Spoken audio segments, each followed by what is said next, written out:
పప్పును కూడా తీసుకొచ్చి జాగ్రత్తగా ఎతికి ఎక్కడుందో ఇది, ఎందుకంటే ఈ దేవుడికి చాలా ఇష్టం అని చెప్పేసి ఎతికి తీసుకొచ్చేసి అక్కడ పెట్టేసి ఆ నైవేద్యాన్ని సమర్పిస్తూ ఉంటారు.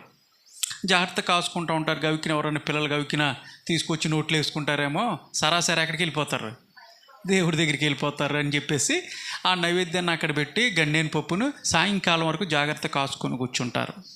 ఇవన్నీ కూడా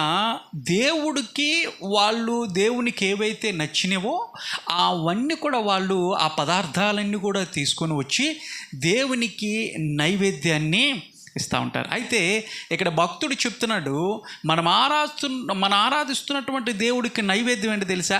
పులిహార కాదు, చక్కెర పొంగళ్ళు కాదు, లేదంటే దద్దోజనము, ఇంకో లడ్డులు, మరొకటి కాదు.